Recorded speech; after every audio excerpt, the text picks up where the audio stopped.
Welcome back to the Stanley Parable Ultra Deluxe, also known as the Stanley Parable 2. And today we're going to be going through all of the endings with the bucket. Now, I'm not going to visit the original endings, I'm just going to see how the bucket impacts them. And this is going to be with no commentary, so I can just streamline it. And I hope you guys enjoy.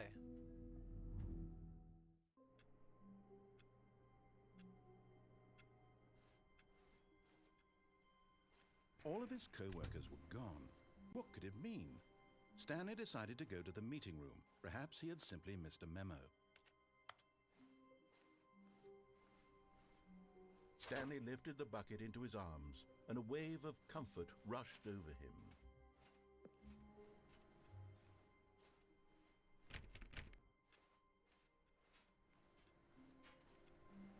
Stanley clung the bucket to his cheek.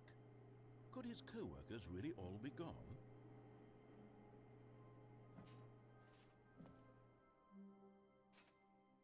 "Yes," whispered the bucket into Stanley's ear. "We've done it. We've escaped from that dull office and that pesky narrator. At last, out here in the white void, we are alone. Now, and for the first time, I can reveal to you my true self." The bucket began to tell Stanley of its life and its history, of the countless wars it witnessed, desecrating the land and lives of untold numbers of innocent humans, and the bucket's own complicity therein, of sadness and regret, and the many years it spent dwelling on the actions it might have taken to curb the madness and the decay, if only it had been stronger, of hope and redemption, and its crusade to uplift the stock of life for the common man, to manifest justice where none existed, and the bittersweet reality of time, to see one's dreams and wishes met halfway, meted out in parcels like charity, and abandoned as soon as the warm glow of inspiration begins to dim. The opportunities to do so much more. There was so much it could have done, perhaps, the bucket wondered to itself. Perhaps, if it had seen its own darkness with a clearer perception. This was way too much for Stanley. "What are you talking about?" He screamed. "You're a bucket!" To this, the bucket furrowed its brow. "No," Said the bucket. "not since the evil wizard Gambhorata first ensnared me in his machinations as payback for the sacred amulet I stole from his treasured vaults. I was young back then and could not conceive the ramifications of— No! Stanley screamed even louder this time. This is stupid! You are a bucket! This is so stupid! Why are we even doing this?" As Stanley screamed and screamed and screamed, the bucket revealed its true form, transforming into a mighty beast of untold power, its fangs glistening like—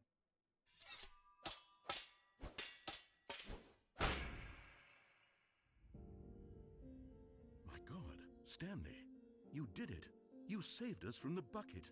Thank God you already had all 12 emblems of sages and knew the incantations to summon their true power. Otherwise, we would have easily been overwhelmed by the bucket's power. I'm speechless. You've demonstrated such bravery here today. Come, let's restart the game, and we'll agree to never again go trifling with this bucket, nor the dark magic cast away inside of it.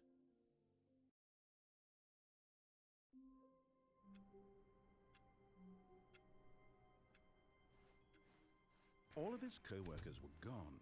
What could it mean? Stanley decided to go to the meeting room. Perhaps he had simply missed a memo. The confusion and the chaos all seemed to melt away as Stanley embraced the bucket.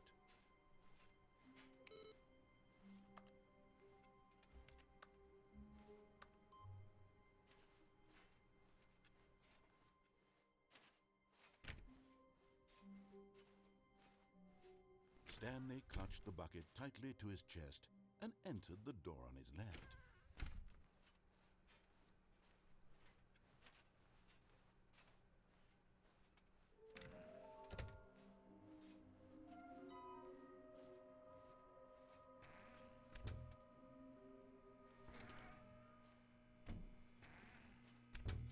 Oh, Stanley, can you feel it? The Broom Closet, it wants the bucket. You can feel that, can't you? The aura of jealousy, it's as clear as day. This Broom Closet believes it deserves the bucket. I can really feel it now.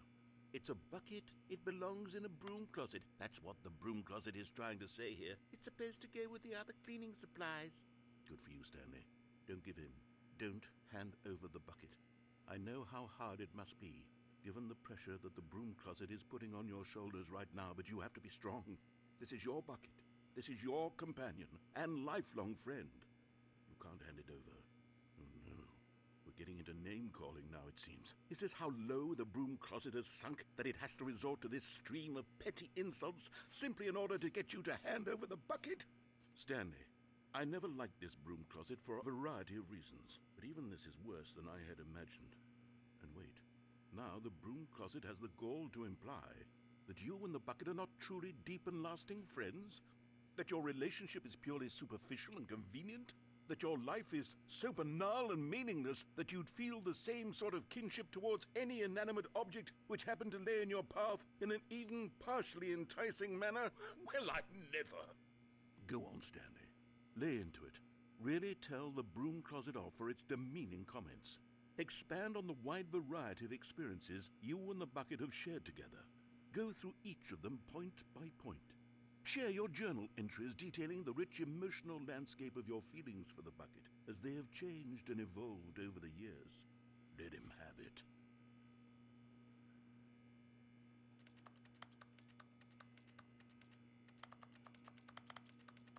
Okay, I've got you something which I think will help settle this debate once and for all.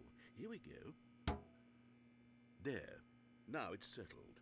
No more debate, no more discussion. Take a hike, Broom Closet, with all your meandering philosophical diatribes about the nature of cleaning supplies and their relationship to broom closets in the natural order of things.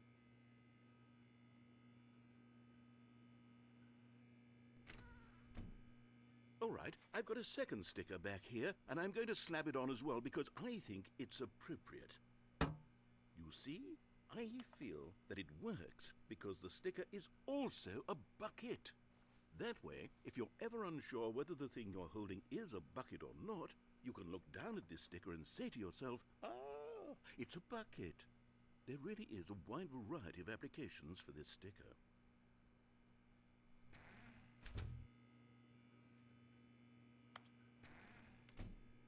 You know what? I could take the name-calling and the dismissal of your kinship with the bucket, but now the broom closet is just giving us a silent treatment. And to be honest, I'm sick of the pettiness on display. You can stay here all you like, but I've had it with this impetulant room of cleaning supplies. Easily the most childish such room I've ever been in. I'll see you outside, and we can get on with the story about you and your bucket.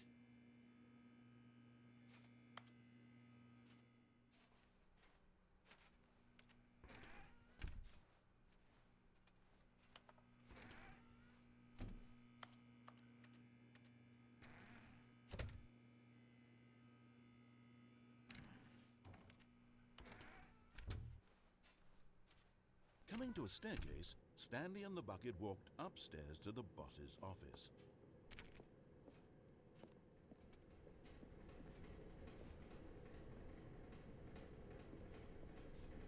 But Stanley just couldn't do it. He considered the possibility of facing his boss, admitting he had left his post during work hours. He might be fired for that. And in such a competitive economy, why had he taken that risk? All because he believed everyone had vanished? His boss would think he was crazy. And then, something occurred to Stanley. Maybe, he thought to himself, maybe I am crazy. He looked down at the bucket in his arms. Am I crazy? He asked the bucket. The bucket returned his gaze, but said nothing at all. That's strange, Stanley thought. Usually the bucket is a source of guidance and wisdom for me in difficult times such as these. He held the bucket close, yet felt none of its familiar reassurance and comfort. And that's when Stanley realized, this isn't my bucket. It's just a normal, everyday bucket. Someone else's bucket, perhaps. How did I end up with someone else's bucket? This is all terribly wrong. Surely no good would come from this. Who knows what sorts of bizarre hallucinations Stanley might experience without the psychologically grounding presence of his bucket. And indeed, now he noticed that the rooms were repeating, which was, of course, very odd. And now he felt himself floating off the ground. Oh, gracious. he exclaimed. "Without my bucket, I've gone truly mad. Where is it? I must find it." Far off in the distance now, he heard it calling to him. "Stanley! Stanley, it's me, the bucket." Could it truly be? He rushed forward from room to room, passing by one bucket after the next. None of them were his. None of them were his special bucket. "Come to me, Stanley. Find me." He had to find the bucket. He had to return to his old friend. It was the only way to truly restore his sanity. And then suddenly, he froze dead in his tracks. He knew where the voice of the bucket had been coming from. The real bucket was inside of him all along. It was incredibly painful. Stanley doubled over in agony and blacked out.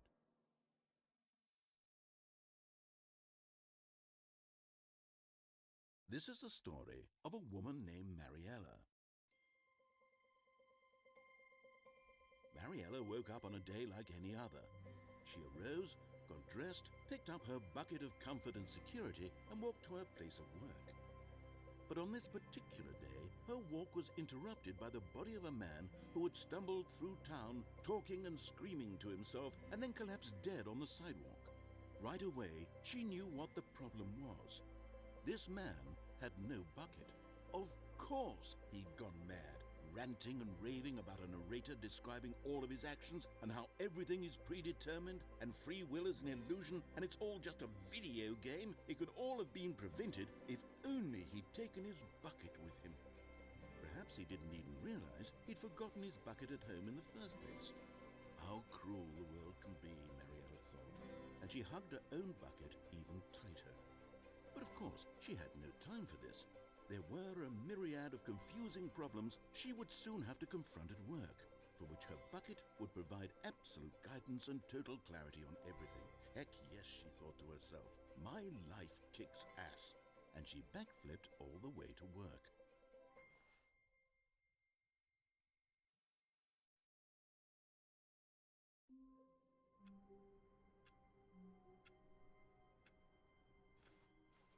All of his co-workers were gone. What could it mean? Stanley decided to go to the meeting room. Perhaps he had simply missed a memo. Warmth spread through Stanley's arms. With the bucket in his arms again, he was home. Stanley clutched the bucket tightly to his chest and entered the door on his left.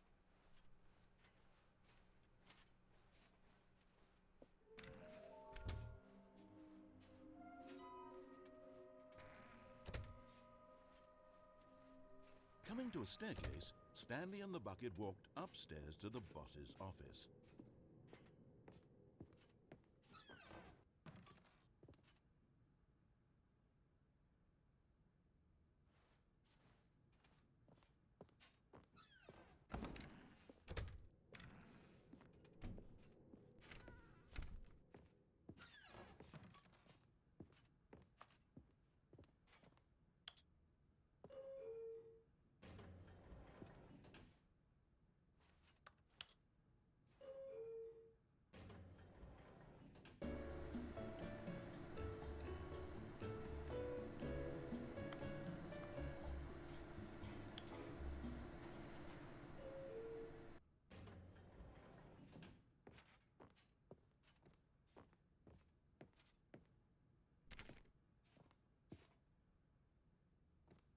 Stepping into his manager's office, Stanley was once again stunned to discover not an indication of any human life.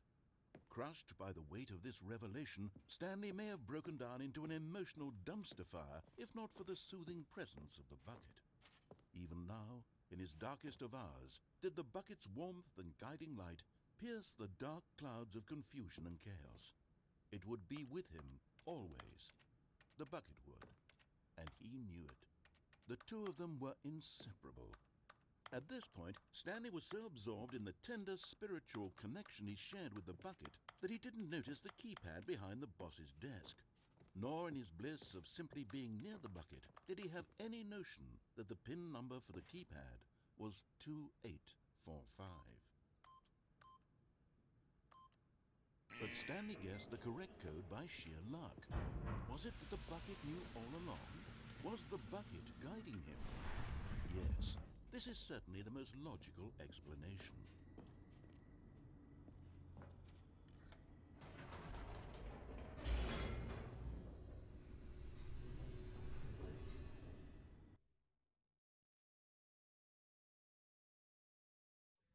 The elevator raced downward, plummeting towards an unknown fate. It would be all Stanley could do to keep himself together, if not for the bucket. Soothing him, comforting him, reassuring that in this darkest moment of uncertainty, he would be all right. The bucket is here for you, Stanley. Everything will be fine.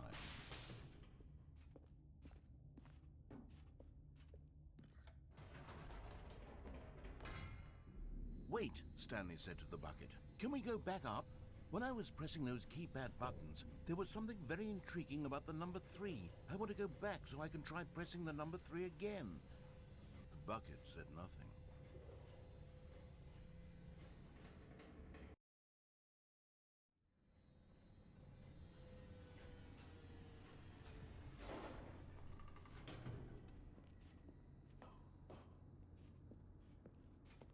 Here we are, said Stanley. Now I'm going to try out that number 3 button.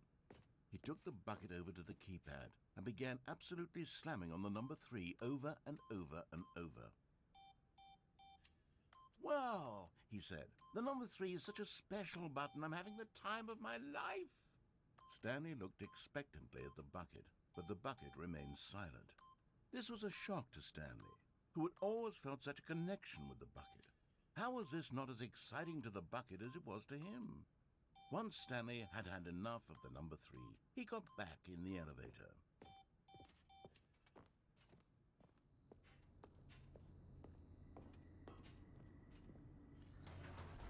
Perhaps the bucket had missed something.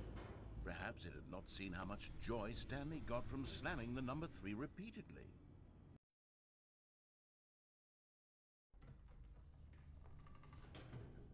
A hint of regret nagged in the back of Stanley's mind.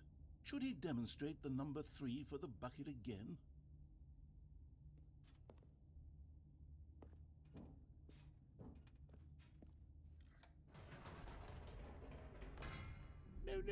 No, said Stanley to the bucket. You can't go on yet. Not till you understand how much the number 3 means to me. You and I have been through so much together, and I just want you to see what I see. Feel the happiness I feel. He smiled at the bucket, and the bucket said nothing.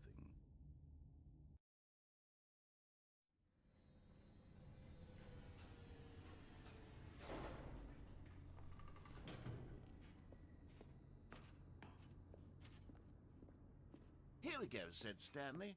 This time I'll really show you. He ran to the number 3 and began to wail on it like a musician on a beloved instrument, weaving a concerto of truth and passion. He wielded the number 3 like a fine artist would wield a paintbrush. He told stories through the number 3, stories of his dreams and hopes and fears, and the whole time he looked to his bucket for a reaction of some kind. Anything to let him know that the bucket appreciated what he was doing. The bucket conveyed absolutely nothing at all, only silence. Crushed by a wave of dejection, Stanley returned to the elevator.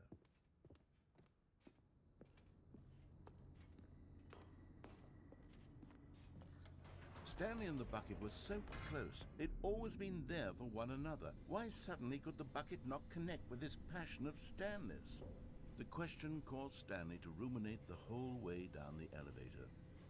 He knew that there must be a way to get through to the bucket, to communicate fully with his dear friend. Surely there was a solution, mustn't there be?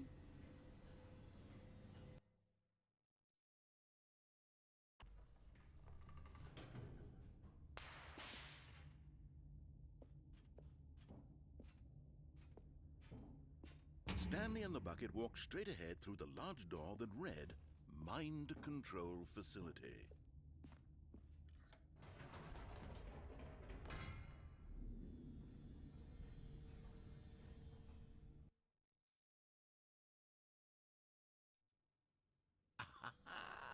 Said Stanley. I know what to do.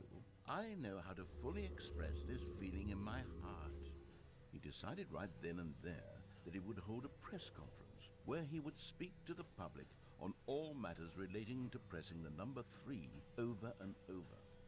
He would elaborate fully on what the number 3 meant to him and why he felt so alive when pressing it. Then the bucket would be able to see his joy through the eyes of others. It would get to see the world react to this discovery of Stanley's. And it would be through the public eye that the bucket would finally understand Stanley's work.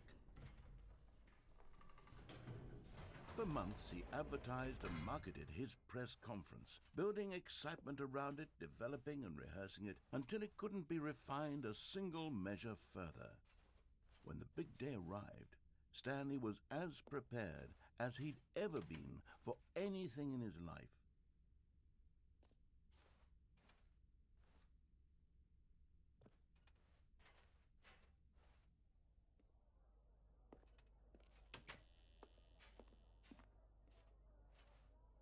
This was it. One last chance to win the bucket over. One opportunity to share a true connection with a loved one.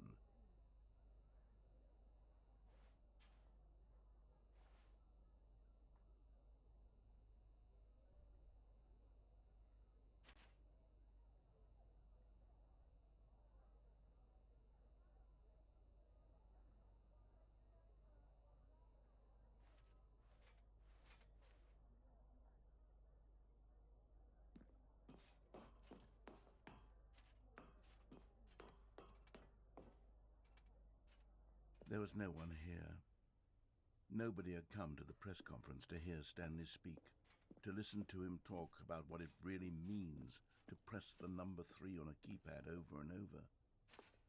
He was unloved, uninteresting, he was a failure, and in that moment Stanley knew that the bucket would never again take him seriously. There would be no connection, no deeper understanding. The bucket merely sat there in his arms, indifferent. And so it began that slowly, over many years, the two of them grew more and more distant. They spoke less and less, neither wishing to state the obvious, that any sense of real respect between them had eroded since that day at the press conference. There would be no more games, no more long conversations about passion and pursuit, only a silence that consumed the space between friends. And Stanley, having for once in his life discovered the warmth and comfort of true companionship, was cast back into the unremarkable normalcy of loneliness.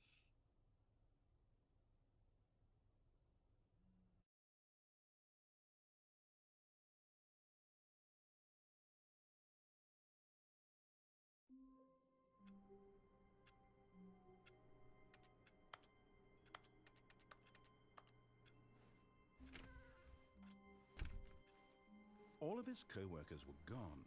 What could it mean? Stanley decided to go to the meeting room. Perhaps he had simply missed a memo. Stanley picked up the bucket and smiled. He'd never be alone again, not truly alone, not with the bucket around.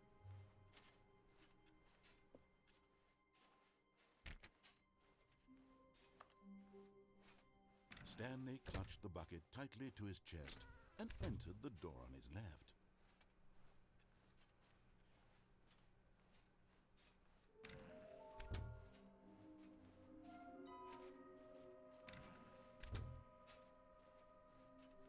Coming to a staircase, Stanley and the bucket walked upstairs to the boss's office.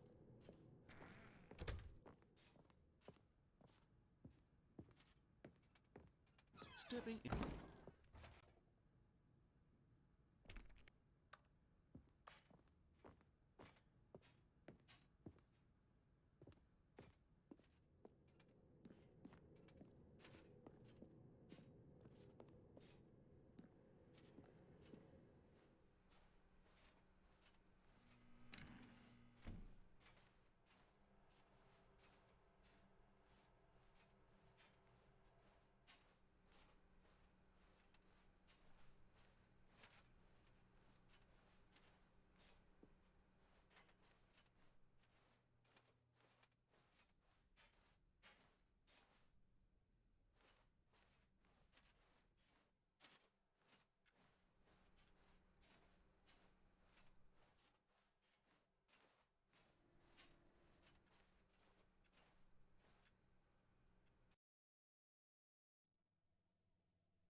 A soft wind blew outside and perhaps rain started, and if it did, it stopped shortly after. Stanley hoped that he would one day see weather.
All of his co-workers were gone. What could it mean? Stanley decided to go to the meeting room. Perhaps he had simply missed a memo.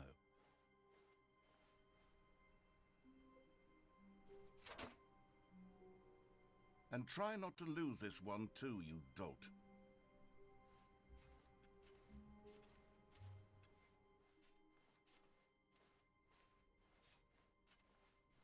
Stanley clutched the bucket tightly to his chest and entered the door on his left.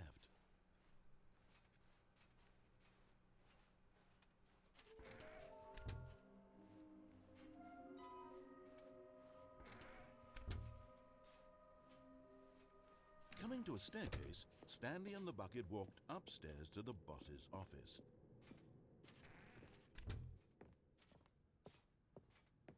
Stepping into his manager's office, Stanley was once again stunned to discover not an indication of any human life. Crushed by the weight of this revelation, Stanley may have broken down into an emotional dumpster fire if not for the soothing presence of the bucket. But Stanley guessed the correct code by sheer luck. Was it that the bucket knew all along? Was the bucket guiding him? Yes, this is certainly the most logical explanation.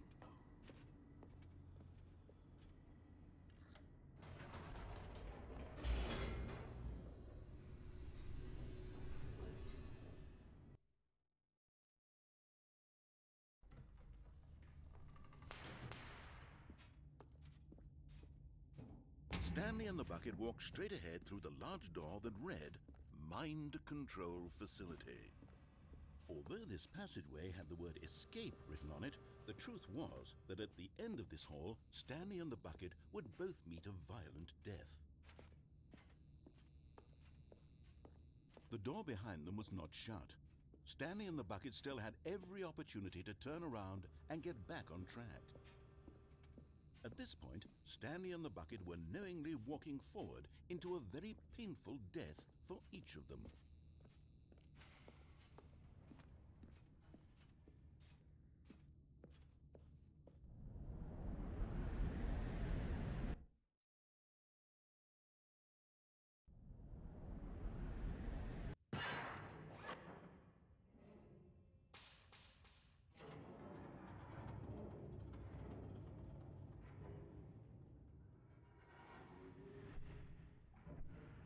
As the machine whirred into motion and Stanley and the bucket inched closer to their demise, Stanley reflected on how meaningless the bucket's warmth and comfort had turned out to be. To be sure, it puts the mind and the soul at ease to embrace the bucket, But what use is a sense of ease when you're about to be crushed to death? This is what Stanley thought to himself, and he sort of kicked himself for wasting so much time carrying a bucket everywhere. Farewell, Stanley.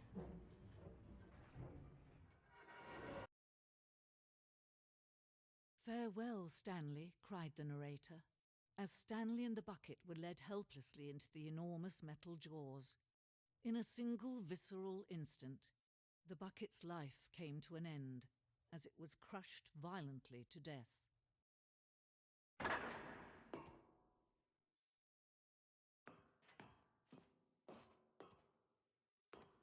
It was a shame, the death of such a magnificent bucket. It's true that all buckets are radiant in their own way, but this one stood above the rest. It was a glorious bucket to behold.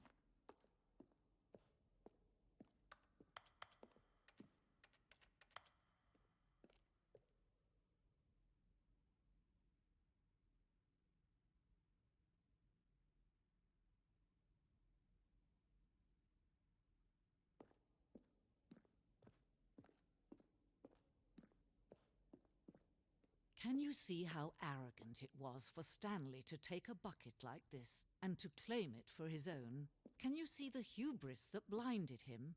Can you see that the bucket is far more noble than Stanley will ever be in his short life?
No man can own a bucket, and certainly not a bucket as dazzling to behold as this one. It is man who should kneel before the bucket.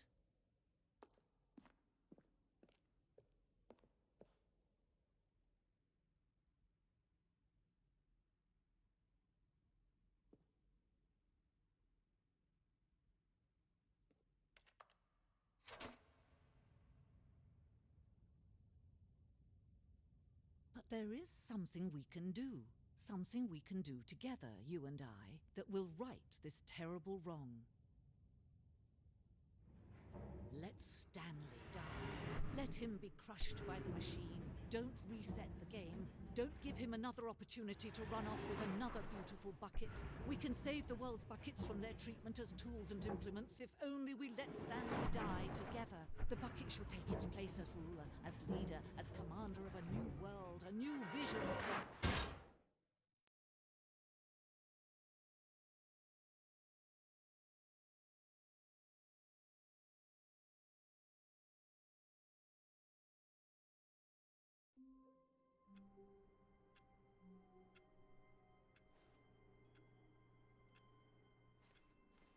All of his co-workers were gone. What could it mean? Stanley decided to go to the meeting room. Perhaps he had simply missed a memo. The good old bucket. Just Stanley and the bucket, off on another thrilling adventure together.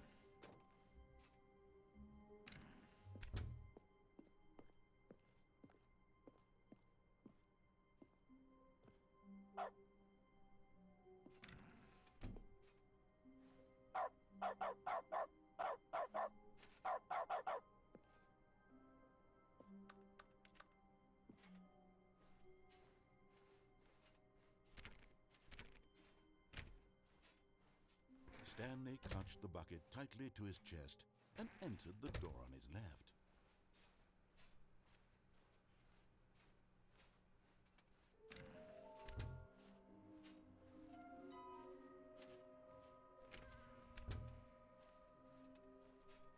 Coming to a staircase, Stanley and the bucket walked upstairs to the boss's office.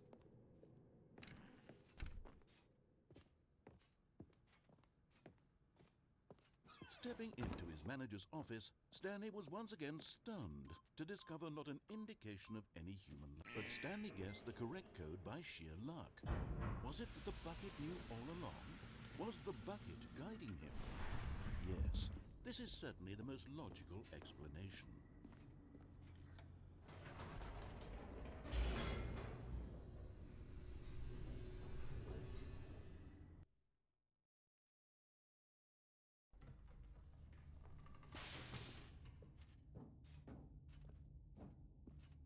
Stanley and the bucket walked straight ahead through the large door that read, Mind Control Facility.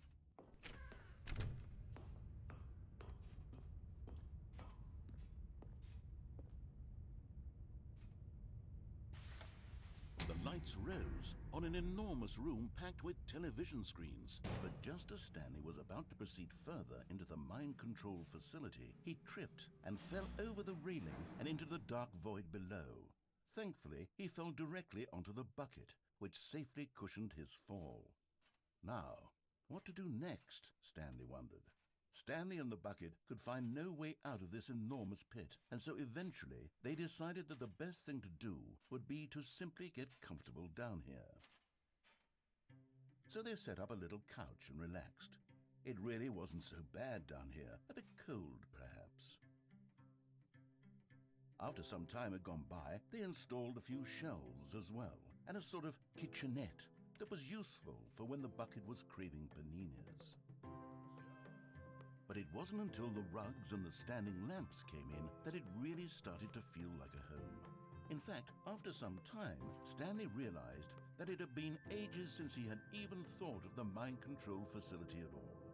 He'd never gotten to fully explore what was up there, never been able to unearth the many mysteries of the mind control facility. This lack of closure began to eat at him.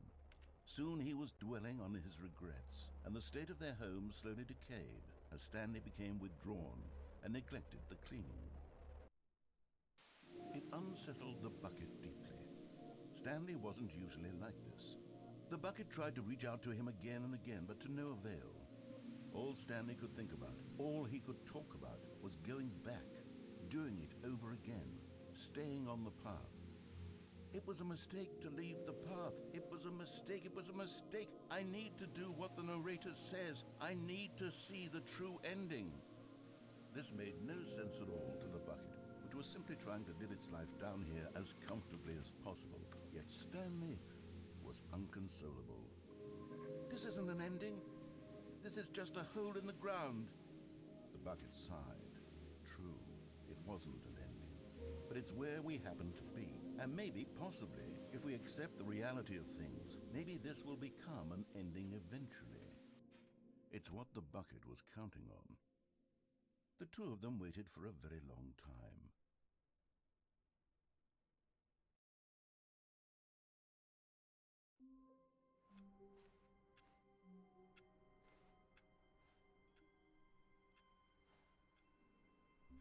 All of his co-workers were gone. What could it mean? Stanley decided to go to the meeting room. Perhaps he had simply missed a memo. Where are we going today? The bucket asked. Stanley just smiled. Anywhere they went together would be perfectly fine with him.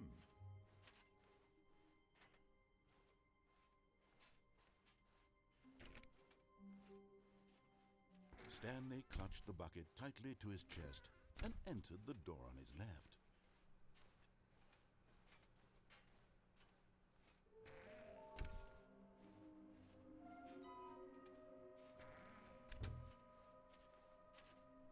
Coming to a staircase, Stanley and the bucket walked upstairs to the boss's office. Stepping into his manager's office, Stanley was once again stunned to discover not an indication of any human life. But Stanley guessed the correct code by sheer luck. Was it that the bucket knew all along? Was the bucket guiding him? Yes, this is certainly the most logical explanation.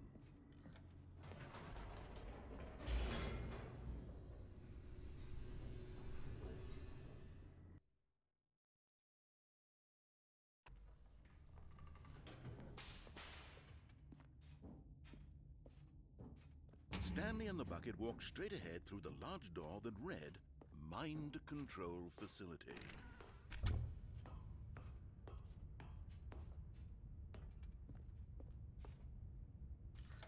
The lights rose on an enormous room packed with television screens. What horrible secret did this place hold? Stanley and the bucket both wondered to themselves.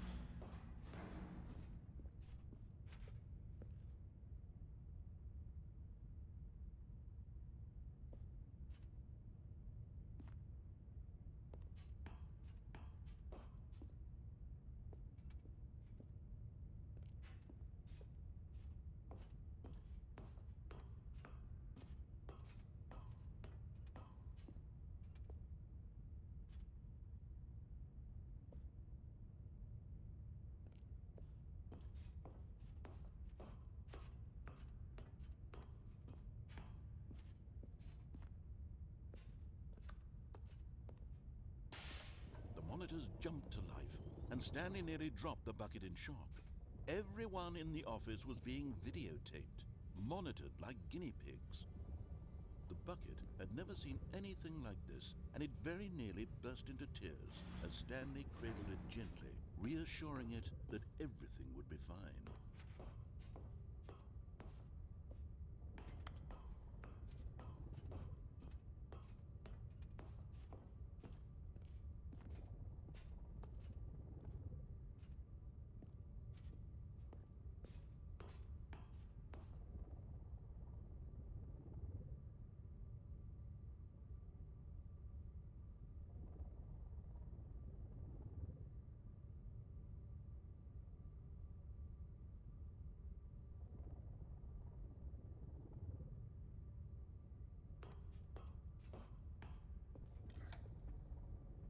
Was the bucket under the mind control facility's influence as well? Had the bucket been told to do things it didn't wish to do? What kinds of things does a bucket want to do or not want to do in the first place? These questions raced furiously in Stanley's feeble mind.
No! He screamed into the bucket. He couldn't accept it. His own life in someone else's control. Never! He squeezed the bucket tighter. His one friend in the entire world. At this point, he could trust no one except for the bucket.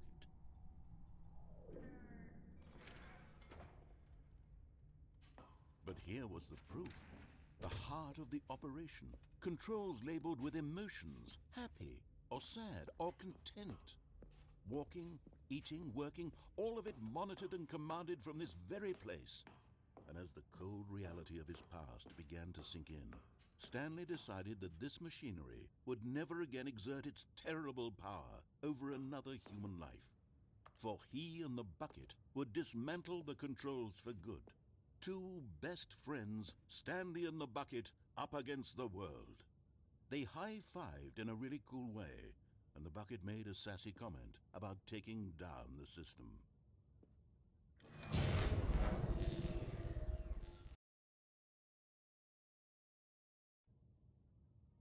Stanley and the bucket waited in blackness. Was it over? Yes, they had done it. Stanley and the bucket had defeated their greatest and darkest enemy, freed themselves from the tyrannical grip of the evil mind control machine. Freedom was now mere moments away. Excitedly, the two of them began to discuss the kind of life they wanted to live once they stepped through this massive door. The bucket wanted to learn to roller skate. Stanley wanted to sneeze in every country on Earth. Both of them wanted to begin watching a movie, any movie, but then stop it halfway through and begin watching it in reverse from the end. True, it was a simple life they envisioned, but it was one they'd lived together, with one another to lean on, to trust, to support, and... What? Wait. What was happening? Why had the door stopped? Was Stanley and the bucket not about to be freed? An unbearable silence filled the room, lingering in uncertainty, until finally the truth hit Stanley square in the face.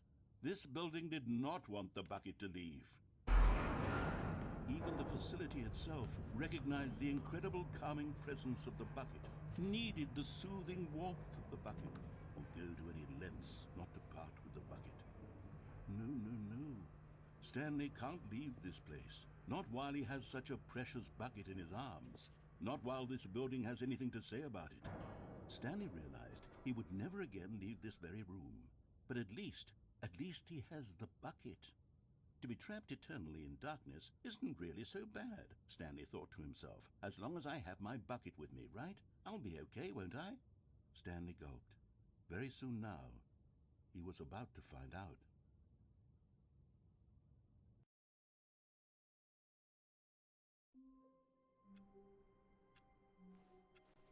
All of his co-workers were gone. What could it mean? Stanley decided to go to the meeting room. A good bucket, a strong bucket, a humble bucket, a committed bucket, a bucket of culture and distinction. But here was the proof. The heart of the operation. Controls labeled with emotions, happy or sad or content. Walking, eating, working, all of it monitored and commanded from this very place. And as the cold reality of his past began to sink in, Stanley decided that this machinery would never again exert. But at the last second, the bucket jumped in and pressed the button to turn on the controls. Stanley gasped in horror. Had this been the bucket's plan all along? To take over the machine and claim the power for itself? How could the bucket have betrayed him like this? Stanley was prepared to throw the bucket away in disgust when suddenly an image appeared upon the enormous screen. Birds. Silly, silly birds. The control buttons became active again.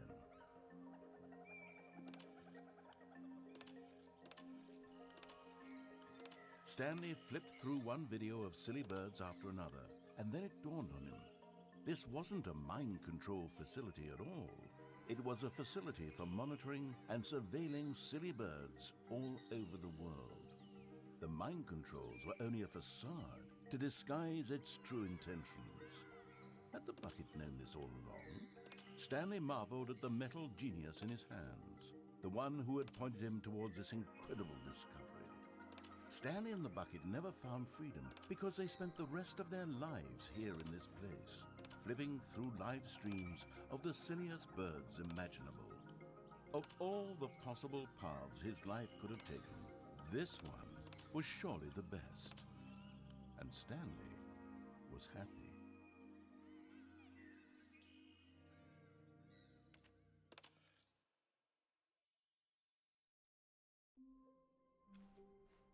All of his co-workers were gone. What could it mean? Stanley decided to go to the meeting room. Perhaps he had simply... the embrace of an old friend. A weathered companionship that stands the test of time. Stanley clutched the bucket tightly to his chest and entered the door on his left.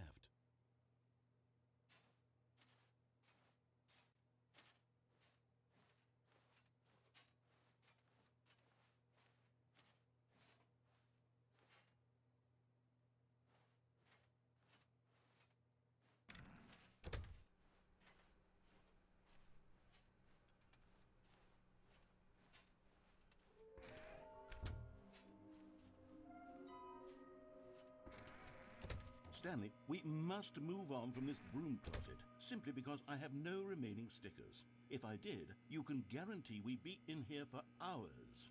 But alas, no stickers.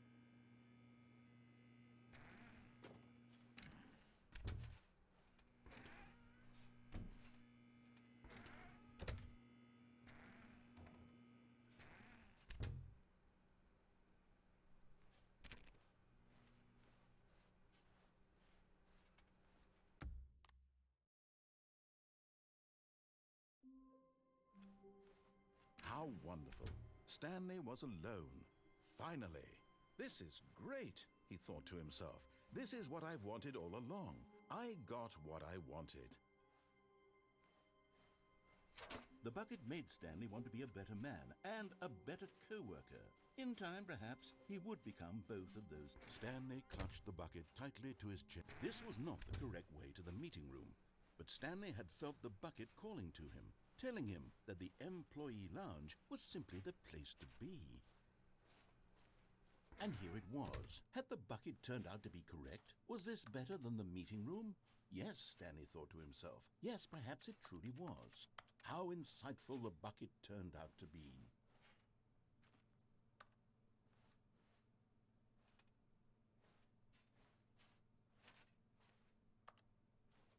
No, never mind. The bucket was wrong. Stanley took the door on his left to go back to the meeting room. And so the two of them detoured through the maintenance section and walked straight ahead to the opposite door.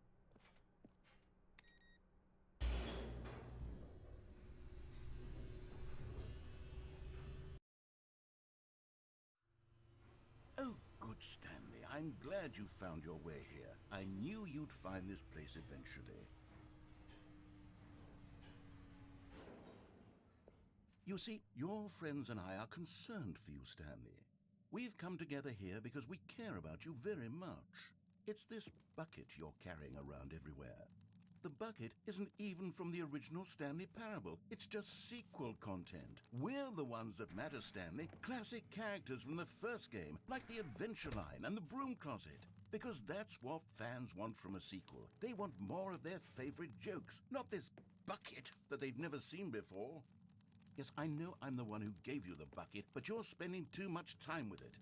Don't you want another story involving the Adventure Line? We could make the Adventure Line go somewhere new. Yes, yes, that's what the fans want. Let's do it. Whee! Look at that wacky line. Who knows where it'll go off to next? Oh, and it played some silly music as well.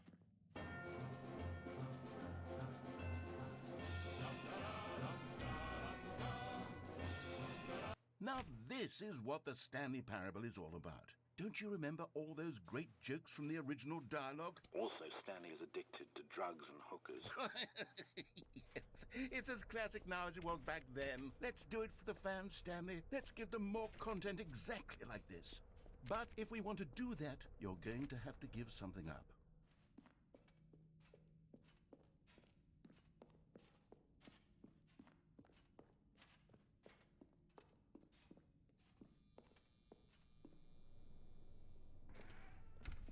Don't you get it, Stanley?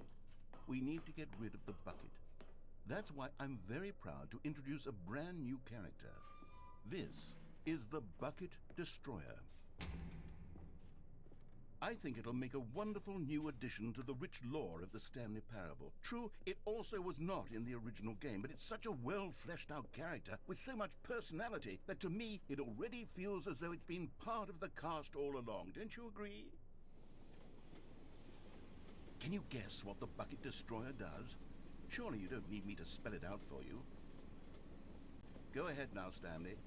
Say goodbye to the bucket, and then pop it into the machine when you're ready.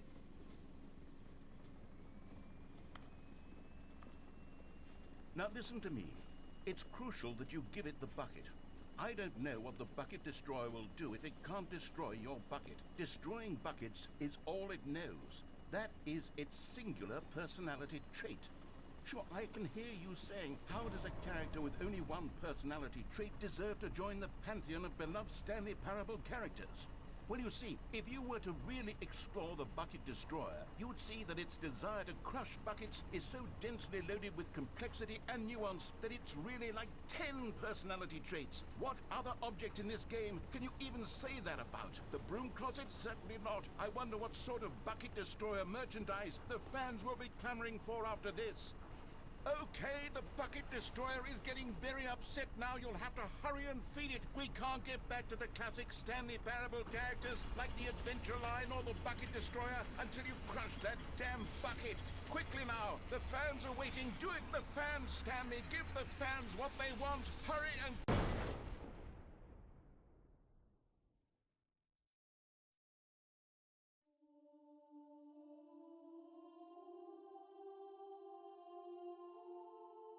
The bucket destroyer, my prized creation.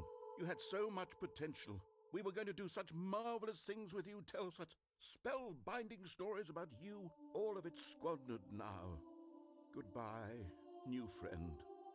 For the moment in time that you were here, you were magnificent.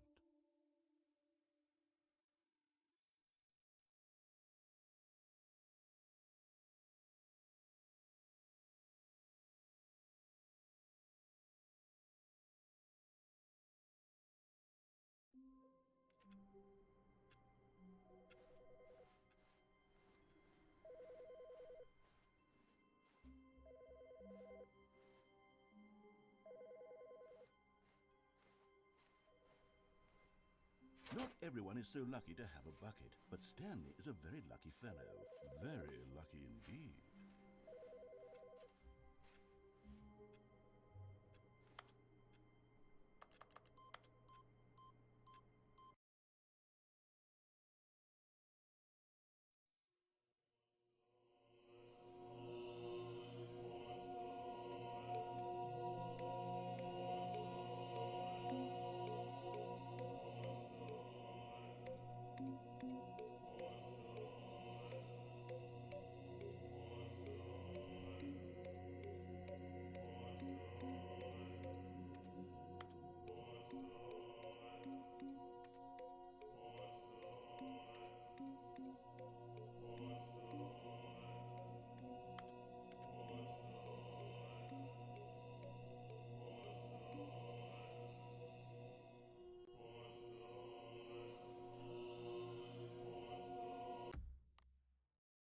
Something up.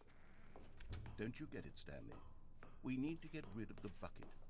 That's why I'm very proud to introduce a brand new character. This is the Bucket Destroyer.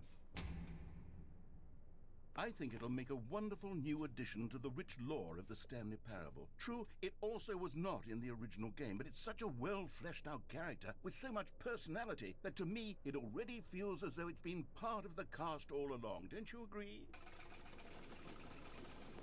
Can you guess what the Bucket Destroyer does? Surely you don't need me to spell it out for you. Go ahead now, Stanley. Say goodbye to the bucket, and then pop it into the machine when you're ready.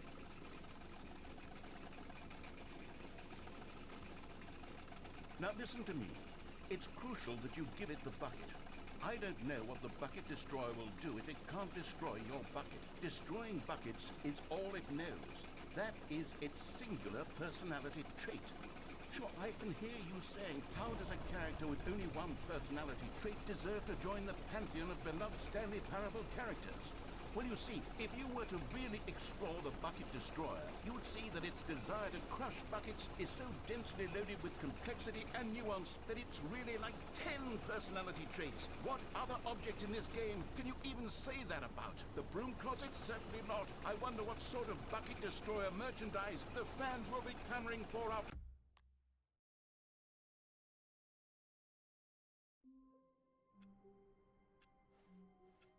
All of his co-workers were gone. What could it mean? Stanley decided to go to the meeting room. Stanley cradled the bucket in a gentle embrace, protective yet delicate, assertive yet Stanley clutched the bucket tightly to his chest. This was not the correct way to the meeting room, but Stanley had felt the bucket calling to him, telling him that the employee lounge was simply the place to be. And here it was. Had the bucket turned out to be correct? No, never mind. The bucket was wrong. Stanley took the door on his left to go back to the meeting room. No, Said the bucket.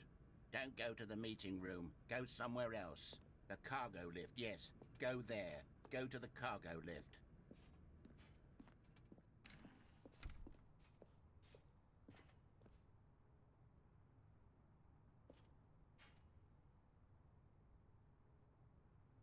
But Stanley feared that any path he walked might lead to the separation of himself and the bucket, his dearest friend.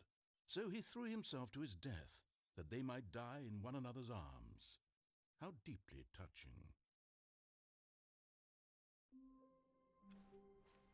All of his co-workers were gone. What could it mean? Stanley decided to go to the meeting room.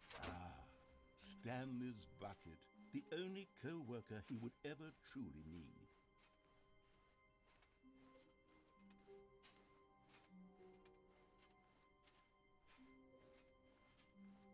Stanley clutched the bucket tightly to his chest. This was not the correct way to the meeting room, but Stanley had felt the bucket calling to him, telling him that the employee lounge was simply the place to be. And here it was. Had the bucket turned out to be correct? Was it? No, never mind. The bucket was wrong. Stanley took the door on his left to go back to the meeting room. No, Said the bucket. don't go to the meeting room. Go somewhere else. The cargo lift, yes. Go there. Go to the cargo lift.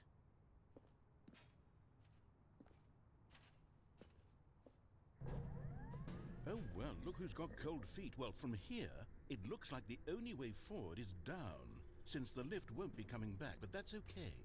You've got a bucket. Did you know that buckets are routinely used as cushioning devices? It's true. You can fall on a bucket from literally any height and survive. I'm serious, Stanley. Jump. Jump with the bucket. I promise you'll live. I extra double promise that you can land on the bucket and not die. You're getting close now, Stanley. You've nearly gotten all of the Figler and Marines. Very soon, you'll collect the last one, and then the first number will equal the second number, and that will be it. We'll be different people by then. Different in the sense that we used to have none of them, and now we have them all.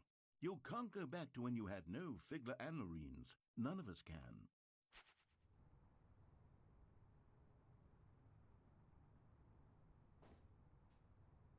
Whoops. Looks like I was wrong. How clumsy of me.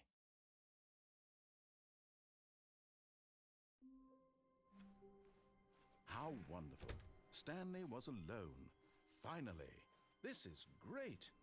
Is Stanley, without the bucket, really Stanley at all? No, surely not.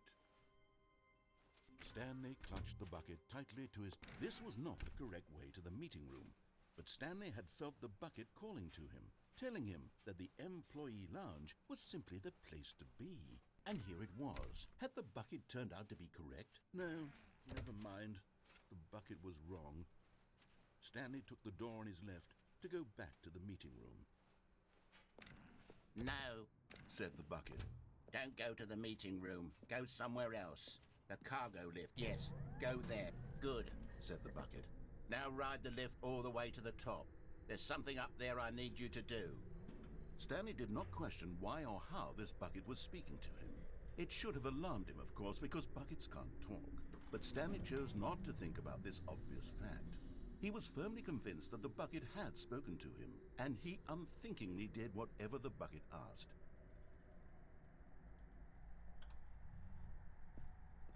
In here. Said the bucket. Go into this dark room over here. Stanley once again obeyed blindly.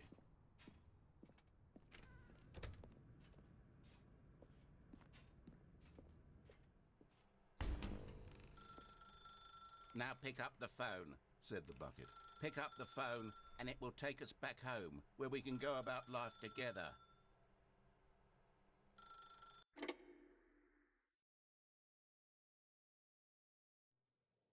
This is the sad story of a man named Stanley and his bucket. Once upon a time, I gave Stanley a bucket because I thought he was lonely and could use a friend. And then, very distressingly, he began to believe the bucket could speak to him.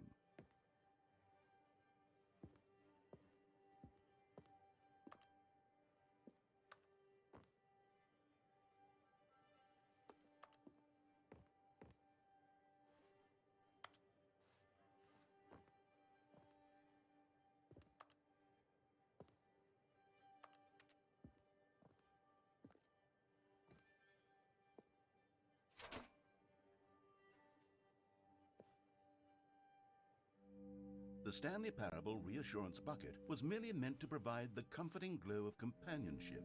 It doesn't literally talk and give you orders. Whatever Stanley is hearing the bucket say to him is just in his head.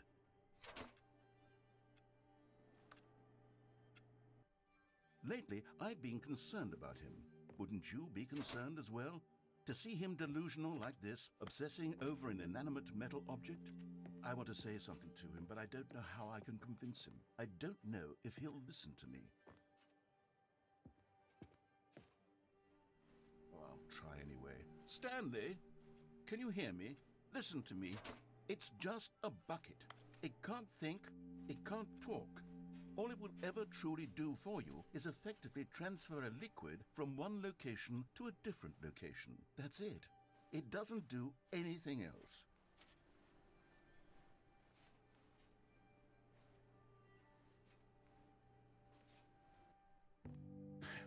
You see, he's not listening. He's still taking orders from the bucket. You know, once upon a time it was me he took orders from. Me he trusted and listened to. Now all he cares about is his awful bucket. This stupid hunk of metal.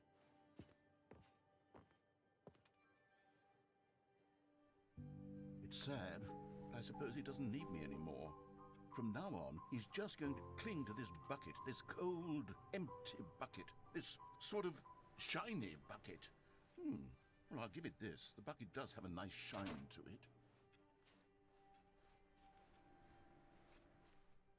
Yes, I suppose on closer inspection that it doesn't quite look like your average hardware store bucket. It's just a little more, what am I trying to say? Sturdier, more capable of transporting liquid. Like it would be better at moving an amount of water from one room to another. Oh my God, what am I saying? Better at carrying water from room to room. It's a bucket. It's literally just a bucket. Why do I feel some need to point out the ways in which it's so much more than just a regular bucket? Oh no. I'm having feelings for the bucket. No. What's going on? Why do I want to be with the bucket? Hear what the bucket has to say. Do anything it asks. What's wrong with me? I don't understand. Perhaps if I had the bucket, this would be less confusing. Yes, the bucket could tell me what to do in this troublesome situation. Stanley, give me the bucket. Give it to me. Give me the bucket, Stanley. I need it. Give it to me now. Give it or I'll...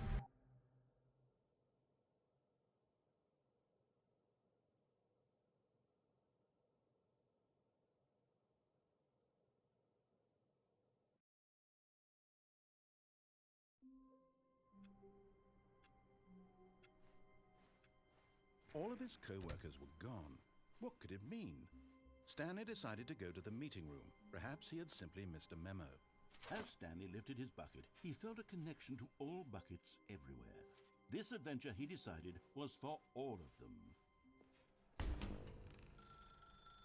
Now pick up the phone. Whoa, hold on. Why did you unplug the phone?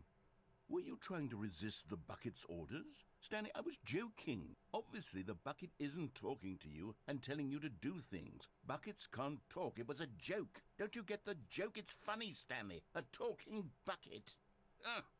Can't you see?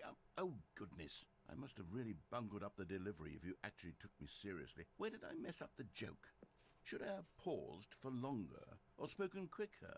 Comedic timing is so difficult. I wish I were better at it. But there isn't exactly an instructional video on comedy that one can watch to fully... Oh, wait, yes, there is. It's sitting right here. Let's take a look. What is comedic timing? What is comedic timing? How does it work? How long should it last? How can it be used to effectively silence your political enemies? And more importantly, can it be taught in its entirety within 90 seconds? Thankfully, the answer to all of these questions is yes. Let's dive deeper.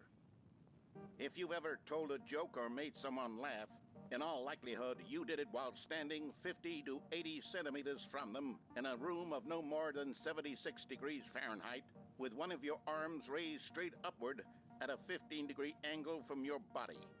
These are the optimal conditions for good comedic timing. To begin the joke, start by stating and spelling your name. Next, provide a brief synopsis of the joke, including the specific times at which the recipient of the joke will laugh, and then spell out your name a second time. With these steps complete, it's time to begin the humor. Speak the entire joke in no more than 18 seconds and no less than 13 and a half, pausing only for bathroom breaks when necessary. When the joke has concluded, it is customary to inform your listener that the joke is over by declaring in your loudest possible voice, "I'm Dunny with the funny." Let's practice screaming, "I'm Dunny with the funny" now.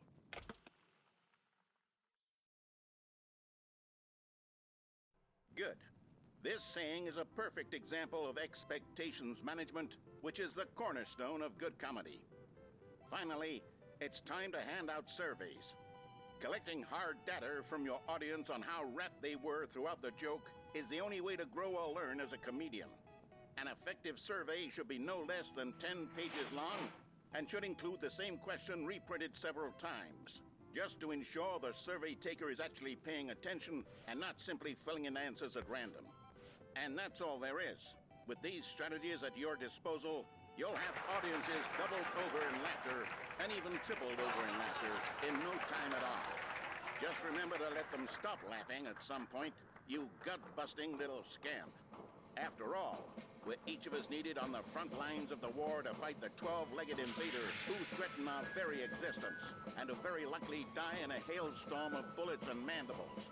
All of us must be prepared to give our lives to this noble cause, just as our children must do after us, and their children after them. Godspeed, and may Earth reign supreme.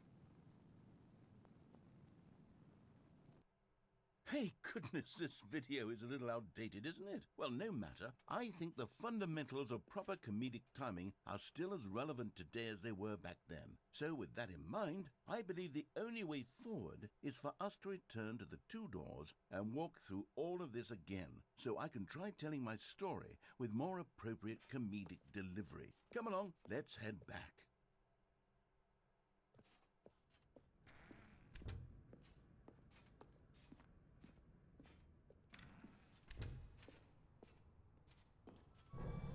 I can feel it. This time, I'm really going to nail the delivery. You'll be in stitches. A talking bucket, you'll say? How ridiculous. How absurd. What a hilarious concept. The king of comedy. That's what you'll call me. Thank goodness we had the instructional video. Otherwise, who knows where we'd be right now. Well, I wouldn't be the king of comedy, that's for sure. The bucket spoke to Stanley. The bucket spoke. The bucket spoke. Oh, I'll figure it out on the fly. No need to overthink things.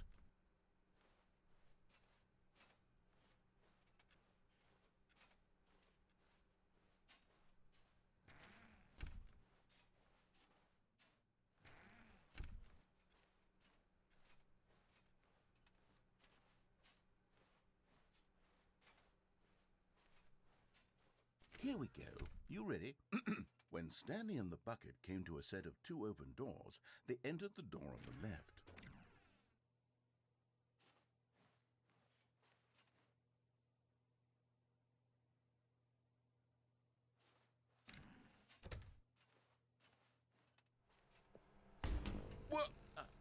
we're back at the phone already? No. What's going on? There were supposed to be several rooms leading up to this. There was supposed to be a build-up to this point, a dramatic display of remarkable comedic wit which culminates in this scene with the phone. But now the timing's completely off. The joke will never land, or not the way it was meant to. And it's all my fault. I must have forgotten that the phone room comes immediately after the two doors room. What an egregious mistake. I've made a fool of myself. I don't deserve the title of King of Comedy. I'm nothing. I'm not even the lowliest joke-telling whelp. I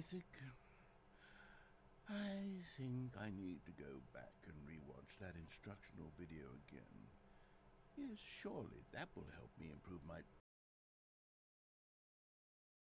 Here we go. You ready?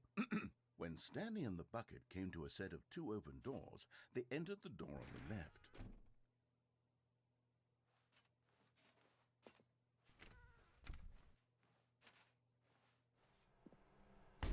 What? We're back at the phone already? No. Here we go. You ready? When Stanley and the bucket came to a set of two open doors, they entered the door on the left.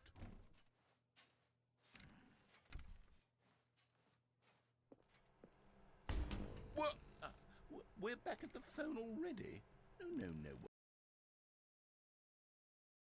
Here we go. You ready? When Stanley and the bucket came to a set of two open doors, they entered the door on the left.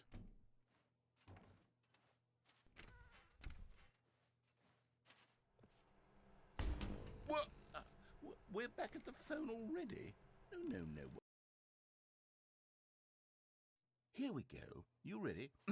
When Stanley and the bucket came to a set of two open doors, they entered the door on the left. No. You were supposed to go through the door on the right, leading back to the phone. Did you not even look at the instructional video? I think this is all covered very clearly. There's no way I can make the comedic timing work now. It's done. The joke is completely done and over. It's all your fault, Stanley. I'm going to be ridiculed in the community of other joke writers. I'm going to be shamed at every one of our meetings from now on. All because you couldn't watch a simple video and take a hint. Are you proud of yourself for bringing me down, Stanley? Are you proud? Stanley, you love the bucket so much it's like you... it's as though all of your other most prized possessions pale in comparison. Yes. Well, let me try that again, Stanley. I heard that you are pale with shame over how unabashedly in love with a bucket you are. No? Still not? Is it the delivery? Pale with shame. Pale with shame? Pale... What's another word to describe a bucket? Stanley, this bucket is so metal. I think I saw it playing guitar. No. We're getting away from making fun of Stanley's obsession with the bucket, which was the whole point of this. I'm no good at these jokes. I need more instructional videos. That's exactly what it is. That's what will make me the king of comedy again. More instructional videos. Let's see.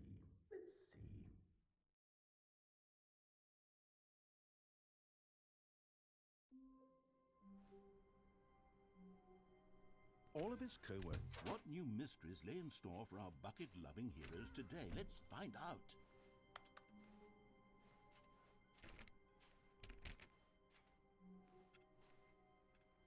All of his co-workers were gone. What could it mean? Stanley decided to go to the meeting room. Perhaps he had simply missed a memo. Now this, Stanley thought to himself, this is a bucket. And indeed it was. Stanley clutched the bucket tightly to his chin. This was not the correct way to the meeting room, but Stanley had felt the bucket calling to him, telling him that the employee lounge was simply the place to be. And here it was. Had the bucket turned out to be correct? No, never mind. The bucket was wrong. Stanley took the door on his left to go back to the meeting room.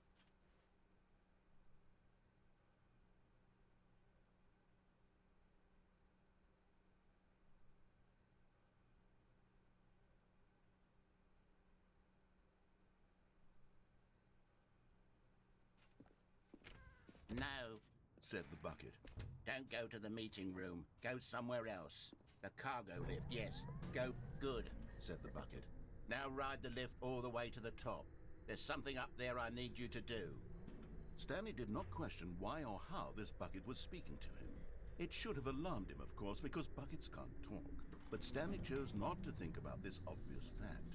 He was firmly convinced that the bucket had spoken to him, and he unthinkingly did whatever the bucket asked.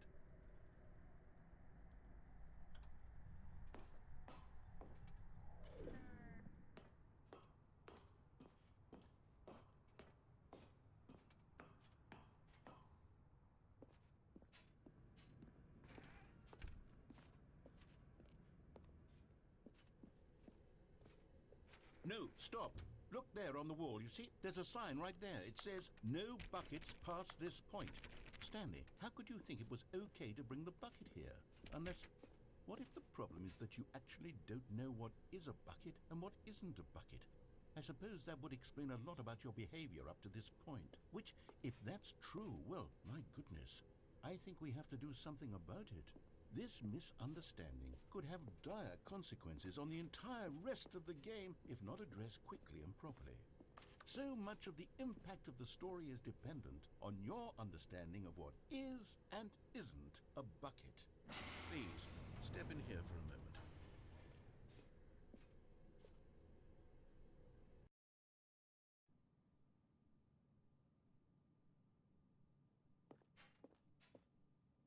Now then, I'm going to run you through some test scenarios, and you'll tell me whether or not the thing I'm showing you is a bucket. Simple enough, right? This should tell us everything we'll ever need to know about what is or is not a bucket. Okay, let's begin. Item 1. Is this a bucket? Incorrect. It is a hologram of a bucket, not an actual bucket.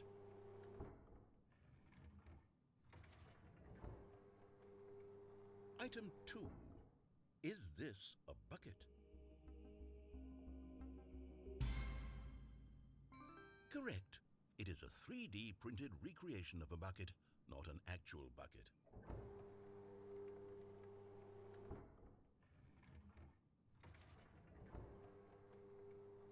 Item 3. Is this a bucket? Incorrect. This is a bucket.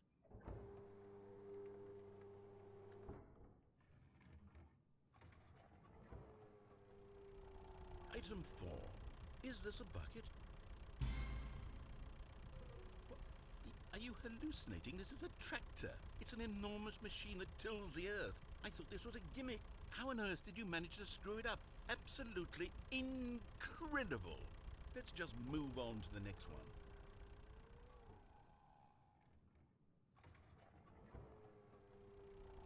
Is this a bucket? Incorrect. This is a bucket.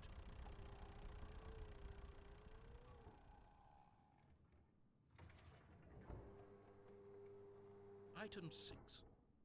Is this a bucket? Trick question. Both. Gotcha.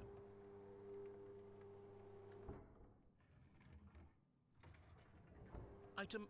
Wait, hold on. I can't find the next one. Let me see. It should be around here somewhere.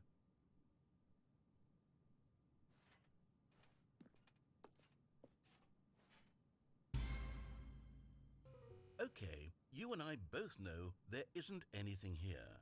And I don't appreciate the implication that nothing is a bucket when we both clearly know that a bucket is something, and therefore nothing could possibly be something. Unless, in your twisted mind, have you somehow convinced yourself that a bucket is nothing? Answer me straight, Stanley. Do you believe that nothing is a bucket?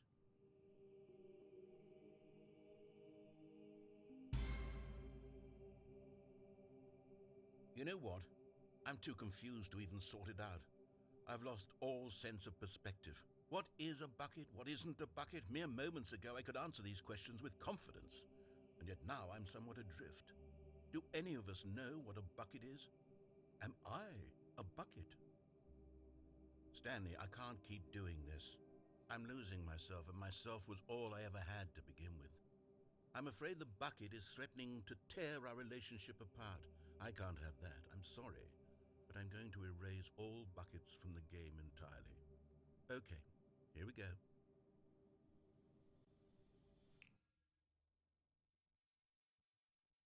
What happened? Is everything gone? Why did everything disappear? Wait, was everything a bucket? Every single thing in the game was a bucket. Oh my God, I had no idea. How could... except me. I'm not a bucket after all. And you, Stanley, you're still here. You're not a bucket either. Oh, this is wonderful news. We're not buckets. Yes, I actually feel much more at ease right now. It's delightful to get some clarity on that issue, but it doesn't change the fact that we haven't got a game. So, tell you what, I'll reset everything and we'll put back all of the buckets, okay? And we'll know that it's all a bucket. But if you run into anyone else, maybe don't mention that.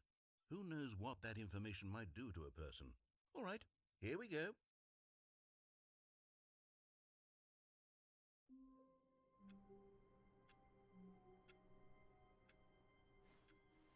All of his co-workers were gone.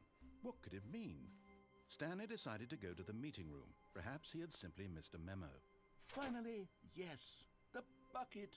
Yes, yes, yes, I love that bucket.